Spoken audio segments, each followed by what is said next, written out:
ராஜாவின் பெயரால் எழுதப்பட்டு ராஜாவின் மோதிரத்தினால் முத்திரை போடப்பட்டதை செல்லாமற் போக பண்ண ஒருவராலும் கூடாது. இப்ப கவனிங்க, ஒருவராலும் கூடாது. அதாவது ஒன்ஸ் முத்திரை போட்டாச்சுன்னா அதை செல்லாமற் போக பண்ணவே முடியாதுன்ற விஷயத்தை, ஏற்கனவே முத்திரை போடப்பட்ட விஷயத்தை யார் தெரியுமா பிரேக் பண்ணலாம்? நீங்களும் நானும் பிரேக் பண்ணலாம். எப்படின்னா கர்த்தர் உங்களையே முத்திரை மோதிரமாக மாற்றுகிறார். ஹல்லேலூயா, ஹல்லேலூயா. இது முடியவே முடியாது. சத்ருவான பயங்கரமா கட்டி வச்சிருக்காங்க என் குடும்பத்துல சமாதானமே இருக்க மாட்டேங்குது, என்னால ஒண்ணுமே பண்ண முடியல. கர்த்தர் இன்றைக்கு சொல்லுகிறார், நீங்கள் தான் முத்திரை மோதிரம். அந்த முத்திரையை உடைக்க உங்களுக்கு கர்த்தர் அதிகாரம் கொடுத்திருக்கிறார். ஆமென், ஆமென். என வேத வசனம் சொல்லுகிறது லூக்கா 10:19, சர்ப்பங்களையும் தேள்களையும் மிதிக்கவும் சத்துருவனுடைய சகல வல்லமையை மேற்கொள்ளவும் உங்களுக்கு என்ன கொடுக்கப்பட்டிருக்கிறதா?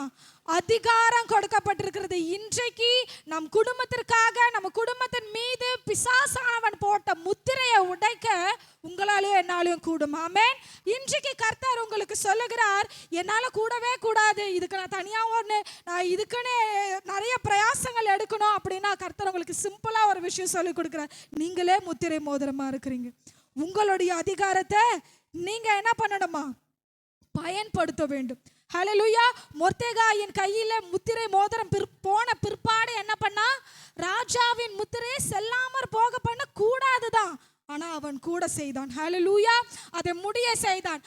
அந்த யூத குலத்தை காப்பாற்றும்படி அதை எழுதி என்ன பண்ணினா? மாறுதலா எழுதி அனுப்பினான். என்ன தெரியுமா அனுப்பினா?